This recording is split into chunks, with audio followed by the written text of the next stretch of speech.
Hello, everybody. So welcome to this virtual discussion, Hi July. Hello, my name is Ellen Baker, and I'm from non-profit environmental lawyers ClientEarth. So I am sitting in our very empty office right now. I'm joined by Siân Sutherland, who is the founder of A Plastic Planet, which runs major campaigns to turn off the plastic tap. Hi, Siân. Hello, good morning. Good morning, everyone. Hello, thanks for joining us. I'm also joined by Antoinette Vermilye, who is the co-founder of the Gallifrey Foundation, which focuses on the ocean, education, and human health and plastics, among a host of other topics. So hi, Antoinette.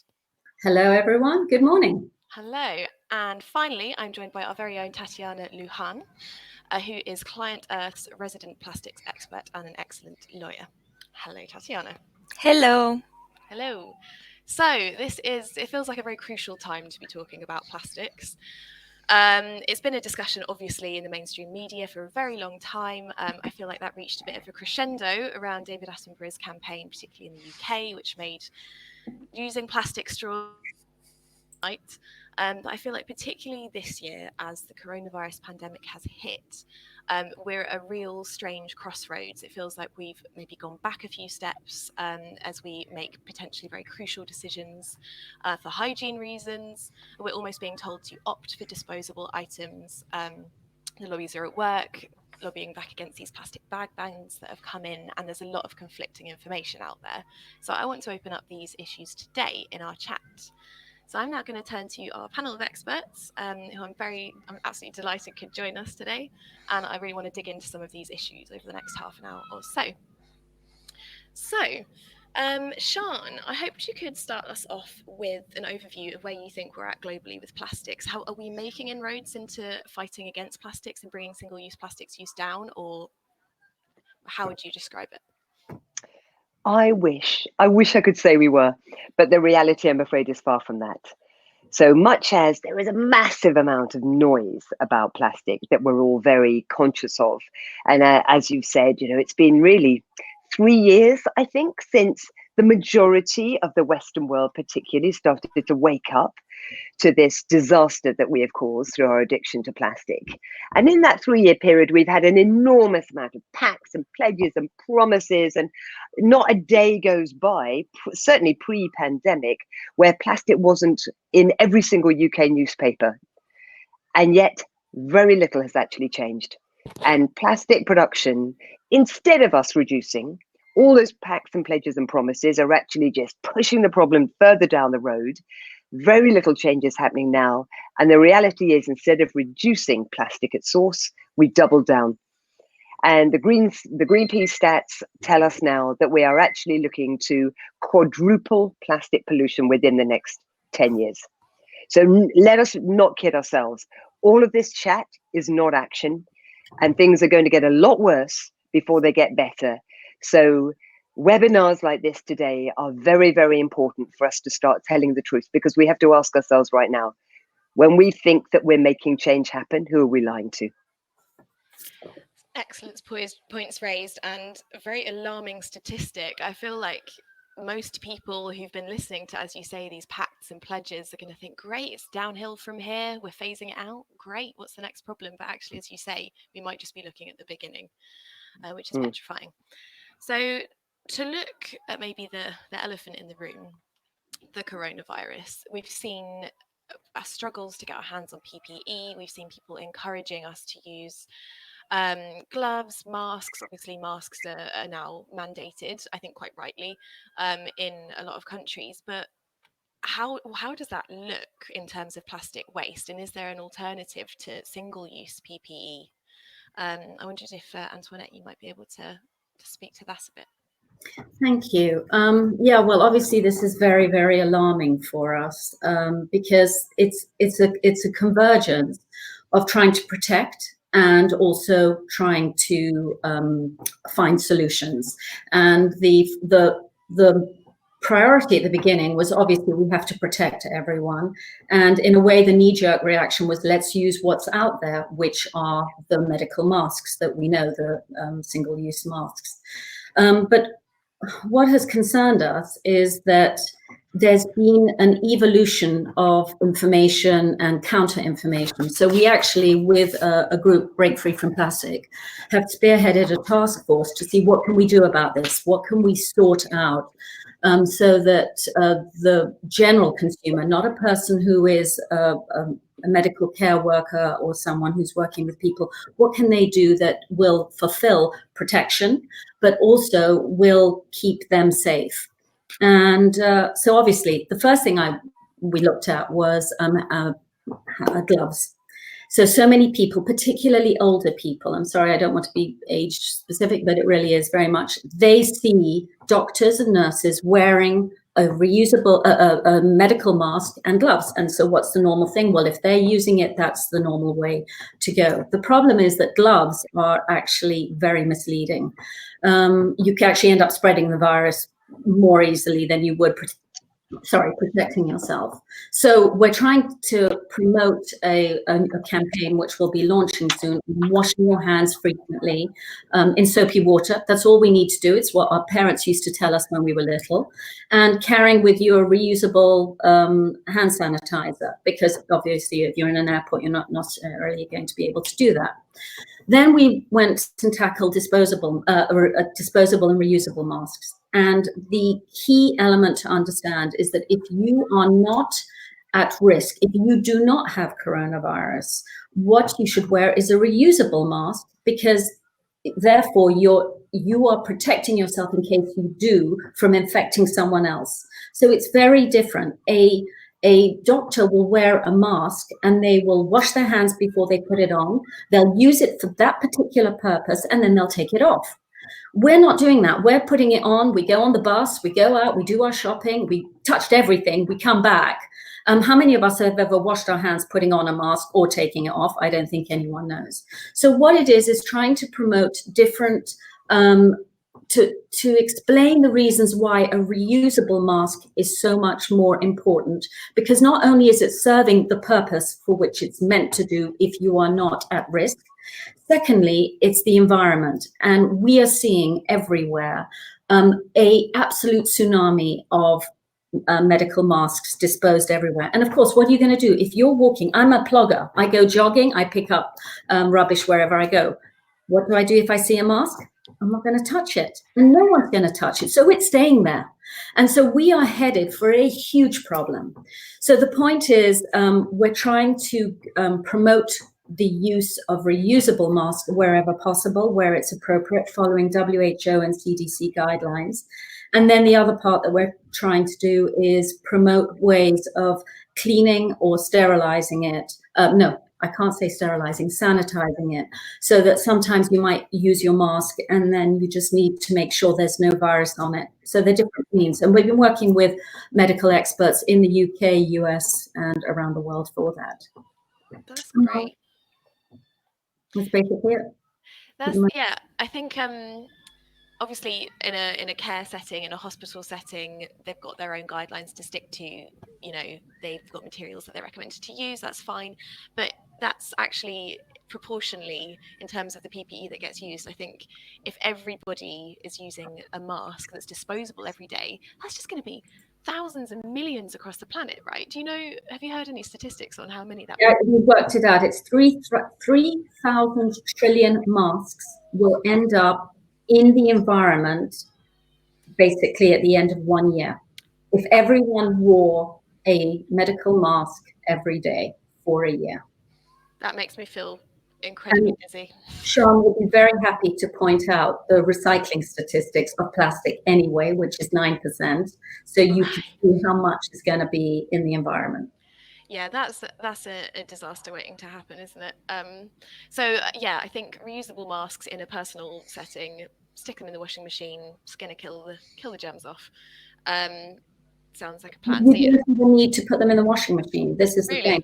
It's either hot water, which is like a boiling kettle over it, or soapy water, because in the same way that you use soap for your hands, it will release it, and then leave it to air dry in the sun or something, or in a dryer or a steam iron. So those are the things that we have been looking at and checking to make sure that we've got the right systems for people to use depending on where they are. If you're in the global south, you may not necessarily easily have a washing machine that washes your masks every day. Sure. So ways around it for everybody. Yep. But yeah, that's a really useful insight. Thank you. And it's also more equitable. Like everyone has access to an old T-shirt to make their own mask. Very good point, Tatiana. I've also noticed some slightly cynical overcharging for single-use masks in some London settings, which is an interesting social point. Not just London. Strange time. So thank you for that insight. Tatiana, moving just slightly away from the coronavirus context, I want to talk about your bread and butter, which is obviously the law. So what actually regulates plastics? Like, what have governments got in place to minimise single-use culture, if anything? Is anyone looking at a tax? What is there? Well, I was thinking about something that Shan said at the introduction, which was we have seen all these pledges and all this noise and all these press articles about how we need to reduce plastic pollution. And the fact is that individual action itself cannot accomplish that. Like, we all want to have more sustainable lifestyles. We all want to reduce our own plastic footprint. But until governments get in the fight, it's very hard to move corporations away from the things that make them so profitable because the price of plastics is artificially low. We have allowed corporations to externalize their costs to society, to the environment, and to people's health. And it's very hard for corporations just on their own voluntarily to say, yes, I'm going to pay more of those costs that have been externalized if governments don't level the playing field for all companies doing the same. So we have seen action. The thing is, we have not seen the law implemented. So in 2018, following the adoption of the plastic strategy by the European Commission, 4 directives on waste that are very relevant to plastic were adopted by the EU on May 2018. The deadline for the transposition of those directives into national law just passed, and we have sent letters to every member state asking where they're at with the transposition of those laws, because they're going to make so many amazing changes on how countries need to mandate that companies pay for the waste associated with putting the plastics on their markets. That is huge. So, yeah. So one of those key reforms, for example, is linked to the Waste Framework Directive, and it mandates that extended producer responsibility systems, which exist, for example, for packaging, cover at least 80% of the costs associated with putting plastic in the market, plastic that is to become waste. That is a huge change from what we have now, where under extended producer responsibility systems, situations can happen like it was happening in the UK in 2018, which was that producers were paying only 10% of the costs associated with putting plastic packaging in the market. And the rest of the cost, the 90%, was being paid by taxpayers. So moving from 10% to at least 80%, but it can be 100%, that's huge. And when your business is putting thousands of tons of products in the market, the margins are really reduced and you make your profits on volume. So if you're going to affect the profitability equation of putting plastics in the market, then that levels the playing field again for more sustainable systems to operate. So that's really exciting. That is exciting. I'm wondering how I'm excited to see how governments will enforce that. But does that mean if plastics companies, for example, are feeling like their margins are going to be squished, that it's in their interest to then really up this volume? I think the main people who are going to be making decisions based on this are the companies that sell fast mover consumer goods. Okay. So they can choose to go packaging free, or they can choose to go the reusables route. There are so many innovations in the way you can deliver products. For example, shampoo. You can sell shampoo in powder, in bars. You can sell them with people getting their own containers and refilling them in the stores. Why don't we see any of these innovations widespread? Why they're only not being pushed niche? yet. Exactly. So these might push companies, and they have this new reason for saying that they're more sustainable, that they're more modern, that they're innovating. Definitely reputational opportunities afoot then. Antoinette and Siân, I'd like to open up this idea of regulations up to you. Is there anything that you think that isn't coming in yet or isn't being enforced that you'd really like to see? Well, if I can jump in first, I mean, there's a couple of things.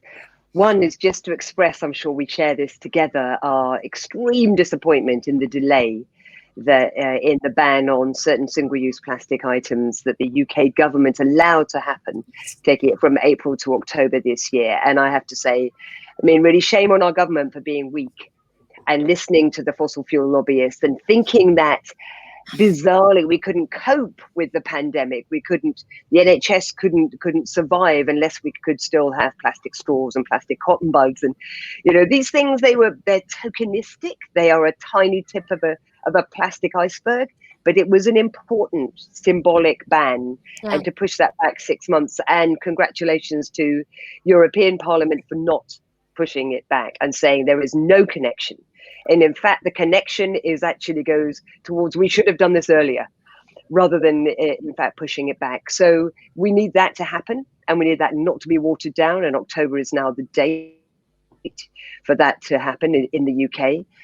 One of the things that we've been involved in at A Plastic Planet, because just as Tatiana says, everything is about extended producer responsibility. It's about having a true price of plastic, the most subsidized material in the world, from the most subsidized industry in the world.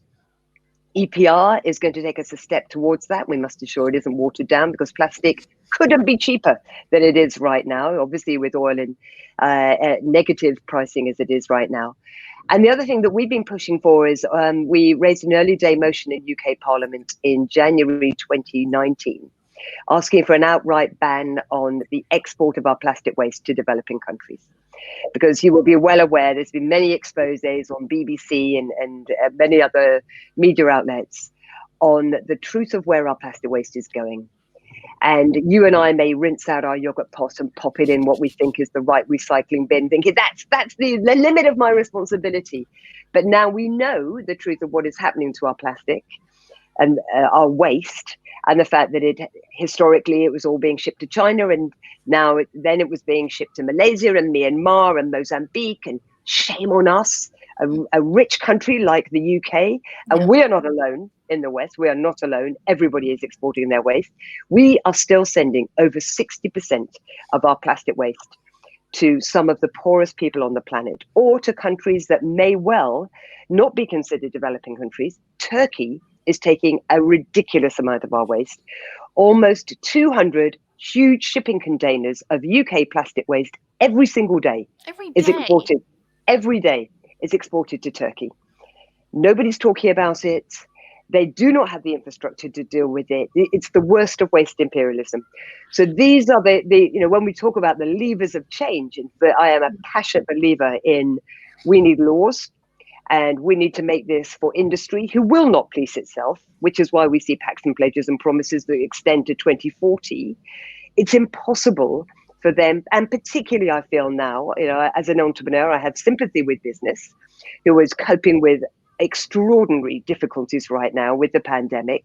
It's impossible for them to police themselves and do the right thing. They may want to. Everything's run by a human being.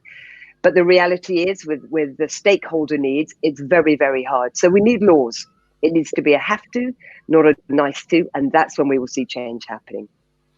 Excellent points raised throughout. There's one particular thing I want to seize on in there for anybody who's listening, because I've been working on plastics for a little while now, but one line that I didn't draw for a really long time is that plastic is a fossil fuel. Yes. Like we forget, the industry that's at the root of all this, it comes from oil.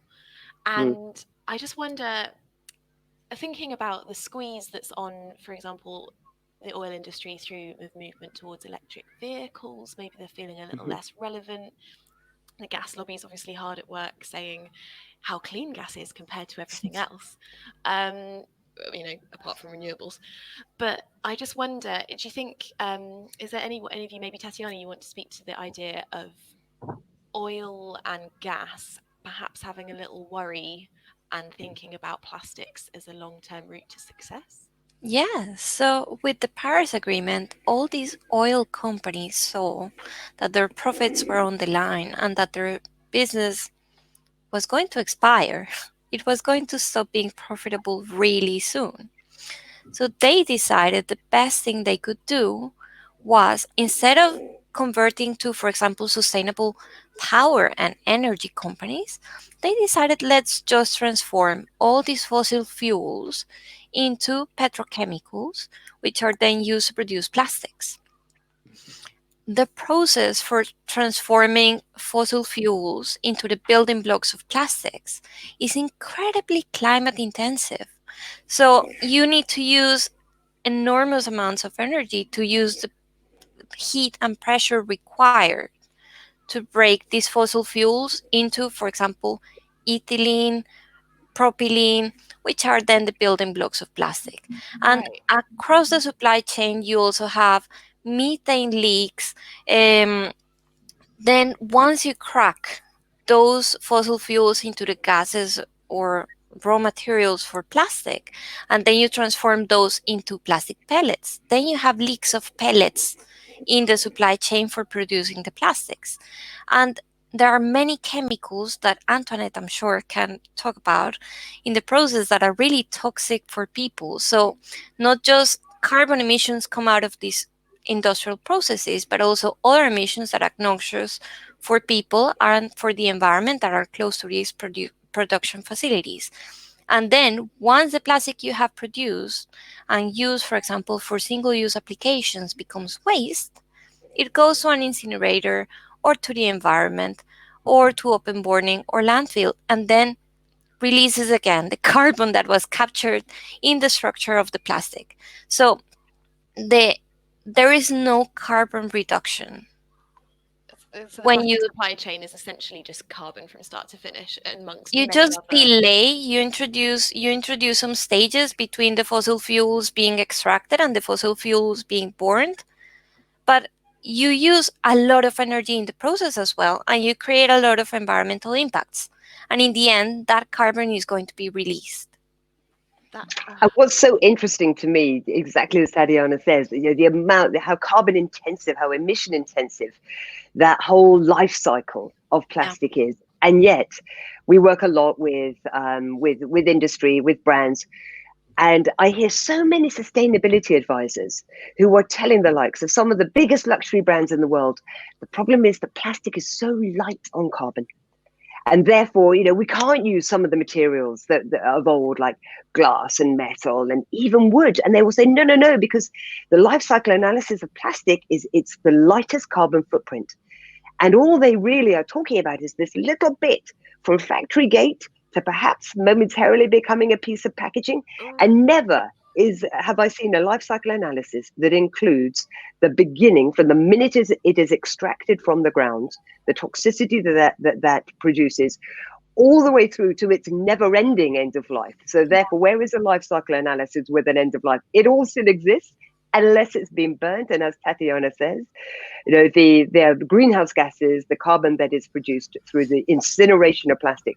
So we are never again telling ourselves the truth about plastic. We only ever look at this window, let alone, I don't know how you measure, I don't know how you evaluate in a life cycle analysis the damage to the environment, the damage that we have caused to our oceans, to the air that we're breathing, and to the health of future generations. What price are we putting on that? That's an excellent question. Sylvia. Oh, sorry, Antoinette.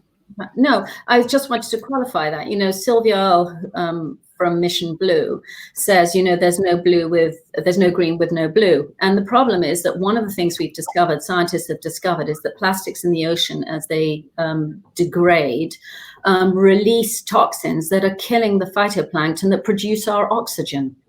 So we are literally generating the gun that is going to shoot ourselves. I think. Yeah, in the name of profit.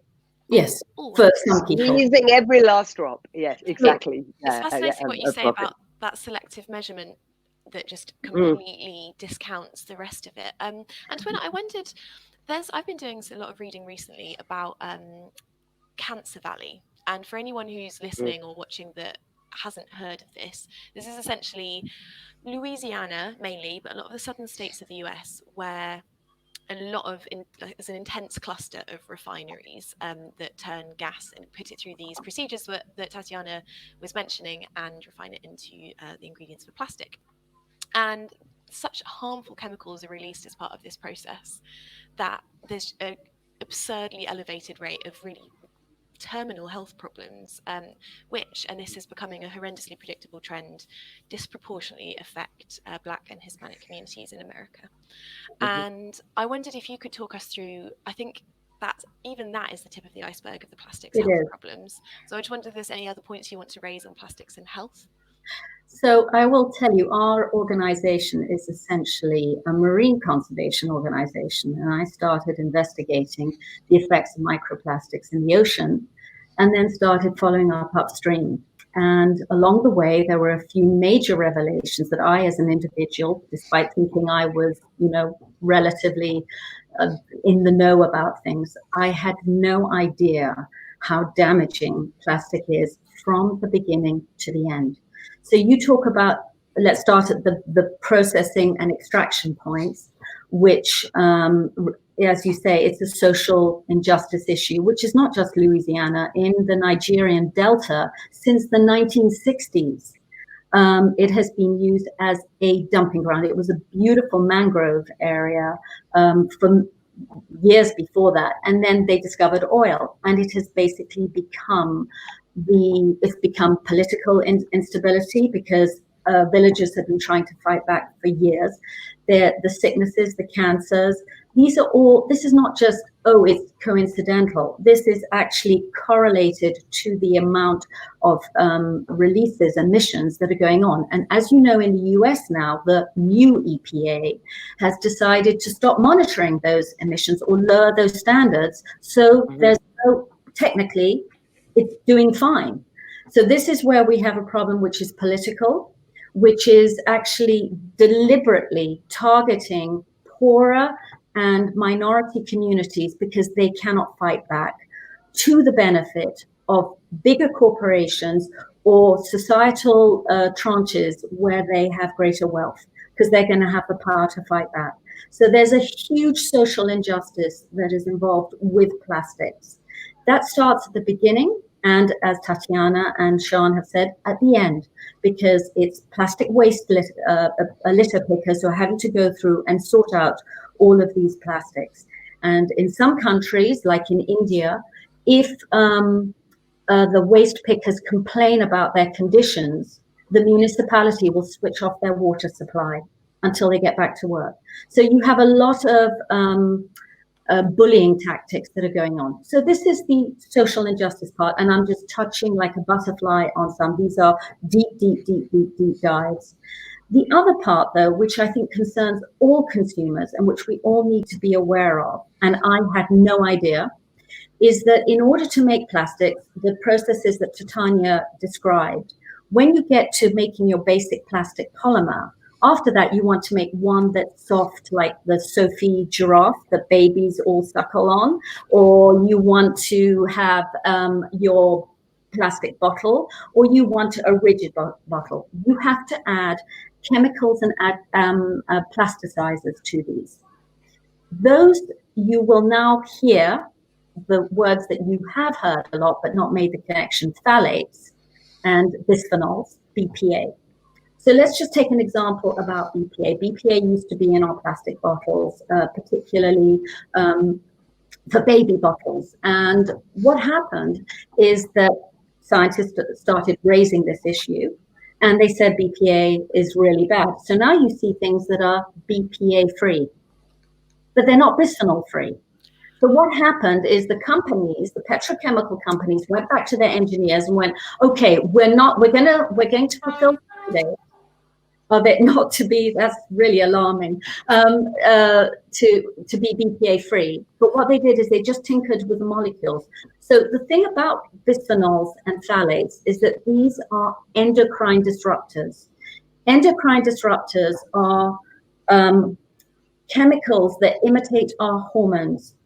And why this is so important is that when we are fetuses in the womb, young babies, developing children, major transitional stages in life, puberty, pregnancy, and menopause in women, these are when these chemicals really are harmful to us. They have the most harm. And we are exposed to them on a daily basis.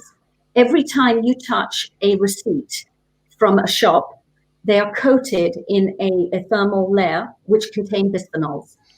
Those go through the epidermis, great point of entry, and you are being exposed on a constant basis. So then the answer was, which I said, most people said, is, well, why am I not affected? I'm fine.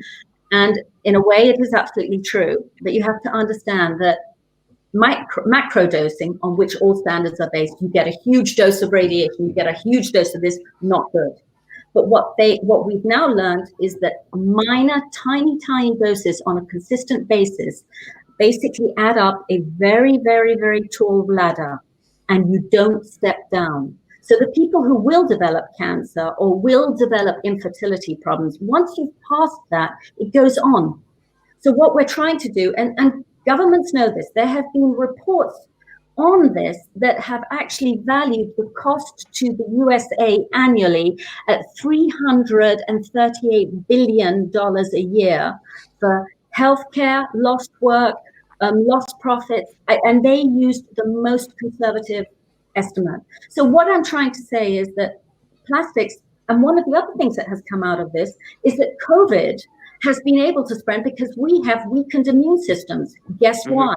Because we're being exposed all the time. Our immune systems are being stressed. Now, I'm going to be totally, above the board here. It's not the only stress factor, but we know because of our exposure to plastics, it's a constant. Look around you. When are you not exposed to plastics? It's very much feels like the architecture of society today, and also it's very present within the wellness movement. I'm sure I've read articles about the plasticizers in my yoga mat that could be affecting my deep structures. And I think words like endocrine disruptor, most people, I think these long techie words, you kind of think, oh, that doesn't sound very good, but I'll carry on with my life. But when you think chemicals that make my hormones work differently, that's a scary thought. And I think people think EU regulations are good, which, broadly, we've got a good set of standards. But I think people assume that there cannot be anything harmful in what we use because it's been through some kind of scrutiny procedure. And I think it's important to remember that's just not the case. So where I can see that we are maybe slightly running over time. So I think there's just a couple more points that I wanted to get through. So yeah, I watched this very stunning documentary recently, which was called A Story of Plastic. And again, it really came in on all those rights issues. I really liked how you put that, Siân, the waste imperialism. I think that's a really good way to think about it. And it showed me a lot about what happens with the waste, because I think it's important to carry on recycling. I think we shouldn't not recycle thinking that it doesn't work, but I think it's important to remember that recycling is not the tooth fairy. And that has to go somewhere and be sorted by someone and be quite a major health risk for that person. But also it was the production side of things that blew my mind a little bit. And I was already really trying to reduce my plastic imprint, but nowadays if I look at plastic, all I can just see is Cancer Valley and someone in some remote place rowing a canoe through an ocean of plastic, and it's very powerful. So I'd recommend that. But I wondered, amongst this sea of worry that we've covered, because we've been really chewing on some tough issues today, if there's anything we can do. And that's when I wanted to bring up something that I know Tatiana's been working on about a plastics plant here in Europe. So Tatiana, do you want to give us an overview of using the power of the law to try and fight some of these things? Well, first, I want to say that this legal challenge wouldn't have been possible without the force of the movement against plastics behind us. Like, everyone has contributed, highlighting the issue, providing information, sharing intelligence. So I'm really grateful to every organization in the Break Free from Plastics movement. Um, the case is Ineos, Europe's largest petrochemical producer, has a plastics facility in Antwerp. They produce plastic pellets there. That plant is located near several Natura 2000 sites, which are like the jewels of the crown of Europe's biodiversity. Beautiful places where protected species can rest and reproduce and then spread biodiversity all over Europe. Well, this current plastics facility leaks plastic pellets, the shape of lentils, all over the place. It's very hard to control these small pellets. And because plastic is so cheap, if companies lose them, they don't really care. Um, so, what Ineos is planning is they want to expand their business massively. And they're planning to build a new ethane cracker and a new PDH unit to break down frack gas imported from the US that they're going to bring in ships and to the port of Antwerp, then put them under heat, put them under pressure, and make them into the raw materials that are going to feed this plastics plant they have in Antwerp. This new ethane cracker and PDH unit are connected through pipes to the actual plant they already have there. So Ineos applied for a permit, and the permit they applied for was only for cutting down the trees where they're going to build these new buildings with the ethane cracker and the PDH unit. But the fact is, this forms an environmental unit with the plastics plant they already have, and they need to evaluate the environmental impacts of creating and expanding this plant. And the assessment they presented for the authorities was completely incomplete. And it didn't assess the carbon emissions that are going to be increased, the noxious gases emissions that are going to be increased, because again, these plants produce all those emissions that are harmful for nature and for people. They didn't assess the transboundary impacts that these units will have on the population in the Netherlands side of the border, because this is really close to the Netherlands. They didn't assess the impact that this expansion to their plant is going to have on the Natura 2000 sites.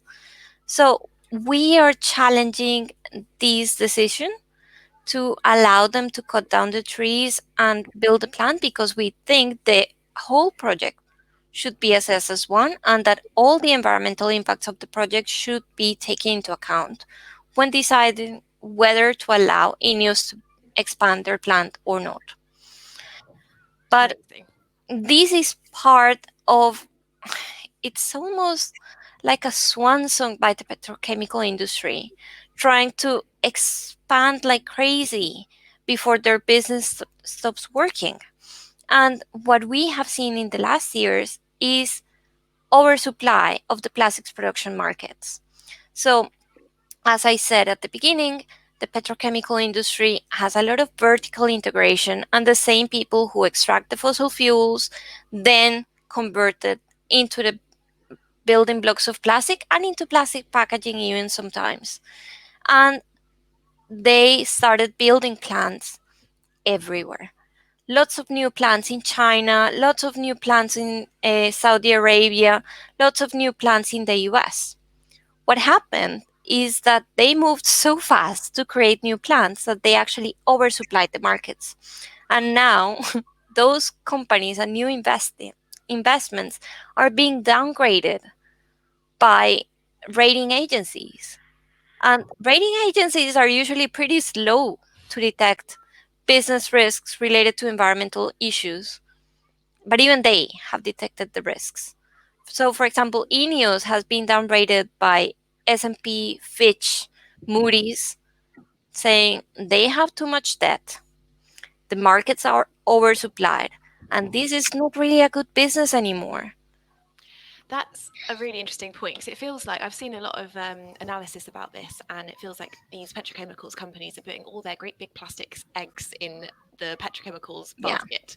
And realistically, shouldn't financial institutions possibly, do they have some kind of duty to consider that this is a massive risk and weigh that up quite carefully before they support this? So shareholders, banks, insurers. Yes. Yeah. In 2018, we published a report explaining that plastic was a material business risk for companies that produce it, for companies that use it intensively, and also for investors in those companies. And when you stop and think, what's fueling this plastics boom? What is fueling this expansion in the petrochemical industries? It's banks, it's investment companies, it's pension funds. Who is lending INEOS the money to build these new plants or to acquire the section of BP that BP decided it was better to sell? It's banks and investors. And Yeah. they should know. Ultimately, it's us. It's our money. That's the thing. Like when banks decide to put money into projects, whose money is that?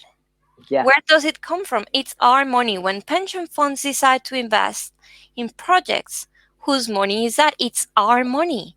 And we need those investments to be sustainable, because what we need from those investments is that in the long term they work. I'm not going to retire tomorrow. I'm going to retire in many years. I need my money to be invested in something that is going to survive climate change, that is not going to fuel climate change. So those investors do have duties. Mhm. They have duties to the people who actually own the money. And And they so have that, duties to the planet. yeah, and that for me, Tatiana, that is one of the most powerful things that we as individuals have. Yes, of course, you can use a reusable bag and you can have your own refillable coffee cup, but really, it is about following the money. Yeah. And this is what we should all be doing, is thinking, if you have a pension, if you have any investments of any kind, know where that money is going. And if that money is going anywhere near the petrochemical business, or to a business that continues to use plastic as the default for absolutely everything that they make. And in that I include, the 10 biggest polluters on the planet, the Coca-Colas, the Unilevers, all of these companies, the Mondeleses. These are the ones that we need to keep our eye on, and we just need to say, no, not on my watch and not with my money. And that's where we have our power. We do not think that we have any power over this. It's not about banning a bag. It's about following the money trail and making business step up. Just in that relation, I'd just like to mention another brilliant organization, just as good as ClientEarth and Planet. But it's called Bankwatch. And what they are doing is tracking a lot of this, and they're making it available so consumers can make choices. And then they can go to their banks and say, look what's going on here. Are you dealing with this? And that's very, very important. We need tools to become more educated and to know what we're dealing with. And so these central resources are super, super important in helping give us a voice and make that difference. Agreed. Another thing we need to do is actually enforce disclosure obligations that we have in European law. So we have, for example, the wonderful non-financial reporting directive, but it's not being enforced very well by member states. So we at ClientEarth are going to try to enforce it, not just against companies that use plastic intensively, but also against producers of plastic and investors in those companies, so that we actually know the impact and business risks that these companies are creating and exposing themselves to and exposing the whole economy to. So this non-financial reporting directive mandates, amongst many other things, that companies disclose their environmental footprint and the business risks that they are exposed to in relation to the environment. But companies are doing a lot of cherry picking when they report, instead of painting the full picture of their impact and their exposure. So we are going to take action against companies to ensure that the law is applied correctly. Very nice. Yes, we've had some success in pointing out what duties are when it comes to environmental obligations, because I think companies have historically thought, you know what, climate is ethical. We don't really have to worry about it. But then I think it's become abundantly clear that there are systemic level risks, that there are business level risks if you fail to notice what direction the economy is actually going in. So that's an exciting stream of work. I just wanted to also, picking up on your point about pensions, ClientEarth incidentally has a campaign on at the moment. So if anyone is interested and wants to Google ClientEarth and pensions, we're basically encouraging people to engage with what their pension fund is investing in and offering some guidance on how to take issue with your pension if you feel that that money is not being invested in a way that you think is agreeable. Can I just take this moment quickly? I just want to applaud ClientEarth on what you do, because working in the wider industry on solutions and working with big business on plastic and alternatives, I talk about the levers of change, and we absolutely know that corporate risk and the impact on human health and everything that we've talked about, and the Plastic Health Coalition headed up by the wonderful Plastic Soup Foundation, corporate risk is the lever of change. Yes, of course, governments, we need legislation, we need taxation. They are slow, they are unwieldy, and they're massively influenced by the fossil fuel lobbyists.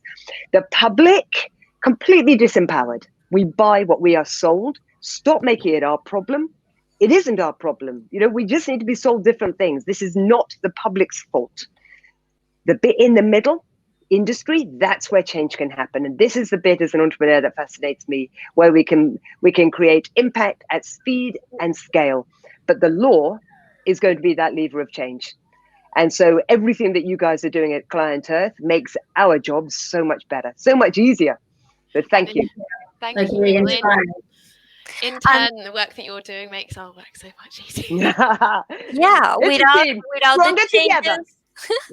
Without the public pressure to achieve changes in regulation, the corporate risk wouldn't be there. So it's everyone working together what actually makes change. I call it the Oreo effect. It's kind of like you need consumer push upwards, government down to squeeze industry to do what it has to do, not what it feels like doing. And we've come to that point, and we need to squeeze really hard and fast. We're running out of time. We really are running out of time. The IPCC is not giving us very optimistic predictions. So, this is now getting more and more urgent. So, yeah. And the plastic, the thing I find so fascinating about plastic, it is the absolute reason. It was the enabler of our hyperconsumption, and hyperconsumption is the key to the climate crisis. Absolutely.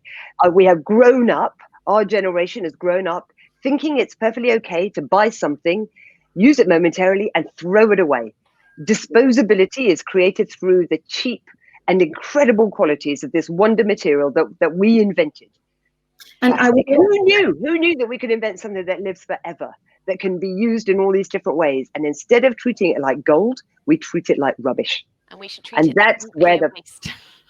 And that's where the problem lies, because hyperconsumption is the reason that everything has gone wrong in every way. It's the reason for massive inequalities. Yeah.